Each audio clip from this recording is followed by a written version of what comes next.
সব ঘুরে দিয়ে হ্যাঁ সব দেখেন স্যার ভাই দেখেন দেখেন ভাই দেখেন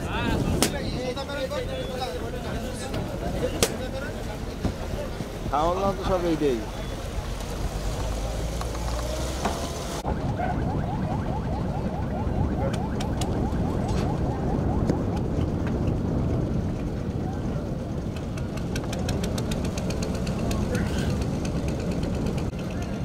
নদীর মধ্যেও জ্বালা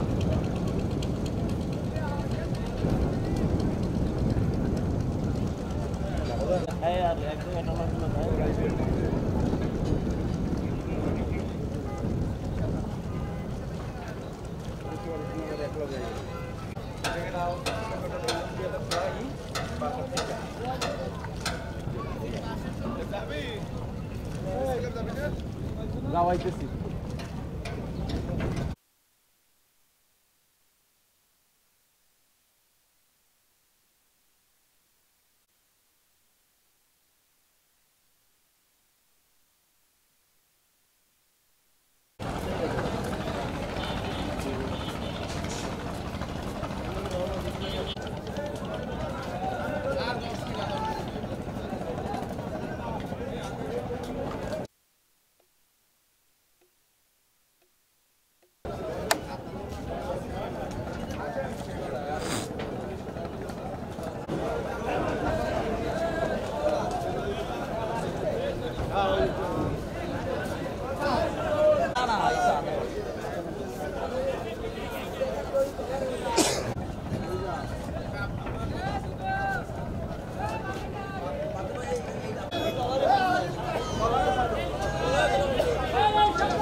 রাস্তা রাস্তা ছবি তুলবে হের করো ভাই নেবা নাও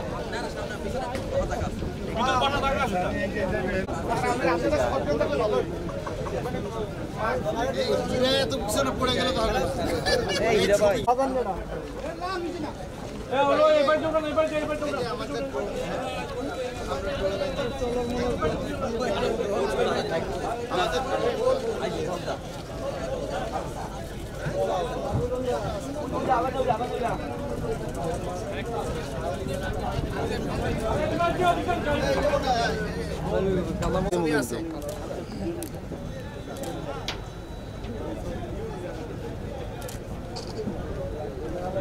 থ্যাংক ইউ স্যার না না হয় না থ্যাংক ইউ কই চলে গেল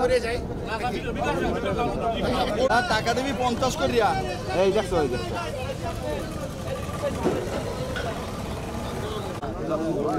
भैया আমরা হালকা একটু পিছে যাই ভাইয়া ওকে থ্যাংক ইউ ভাইয়া হইছে ক্লিয়ার যাব এই রাসেল ভাই একটু চাপো জি ধন্যবাদ আপনাদেরকে মাথাটা কাটছে দাও আপনারা সকলে জানেন 4 থেকে 25 তারিখ পর্যন্ত আমাদের 22 দিন ইলিশ মাছ সংরক্ষণ অভিযান চলবে লকডাউন আমাদের এই সময়টায় ইলিশের প্রজনন সময় আমাদের মা ইলিশ এই নদীতে আসবে এবং তারা ডিম ছাড়বে। আপনারা সকলে জানেন একটা মা ইলিশ 15 থেকে 25 লক্ষ পর্যন্ত ডিম তারা ছাড়ে। এই মাছগুলো যদি আমরা সংরক্ষণ করতে পারি তাহলে আমাদের ইলিশের আর অভাব হবে না। আমরা এই দেশে ইলিশ আমাদের চাহিদা মিটিয়ে আমরা বিদেশে রপ্তানি করতে পারবো। এটা আমাদের জাতীয় সম্পদ, এটা রক্ষার জন্য সরকার কিছু নিষেধ আরোপ করেছে। আমাদের এই 22 দিন নদীতে আমরা মাছ শিকার করব না। সরকারের পক্ষ থেকে এই মা ইলিশ রক্ষার জন্য জেলেরা যেন নদীতে না যায়, মাছ শিকার না করে, তার জন্য আমাদের বরিশাল জেলায় ৬৬,৫২৪ জন জেলেদের জন্য 25 কেজি হারে আমাদের ১৬৯৩ মেট্রিক টন চাল বরাদ্দ করেছে। এই চালগুলো ইতিমধ্যে আমরা বিতরণ শুরু করেছি। আশা করি আজকে এবং কালকের মধ্যে এই চালগুলো বিতরণ সম্পন্ন হয়ে যাবে এবং এই চালের পাশাপাশি আমরা তেল, ডাল, অন্যান্য প্রণোদনাও তাদেরকে দেওয়া হবে। তারা যেন এই মাছ শিকার থেকে বিরত থাকে।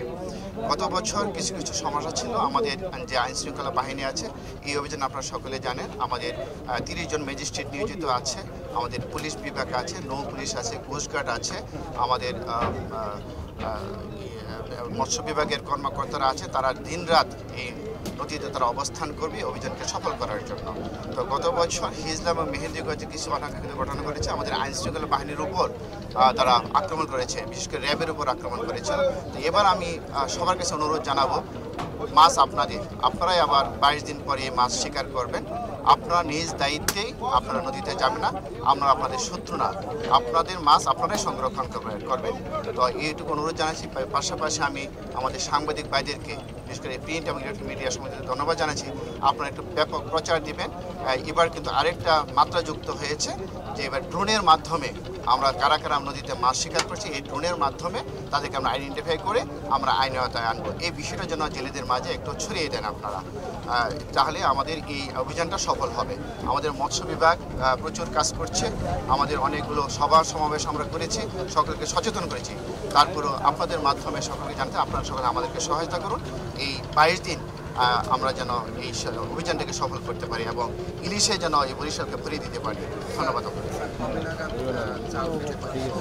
আমাদের আজকে শুরু হয়ে গেছে। আমরা 3-4 দিন আগে থেকে আমরা ইউনিয়ন পর্যায়ে চলে গেছে। আজকে তো শুরু হয়েছে অলরেডি, অনেকে শুরু করেছে, আজকে অনেকে শুরু করবে। আমরা কালকের মধ্যে এটা শেষ করতে চাই।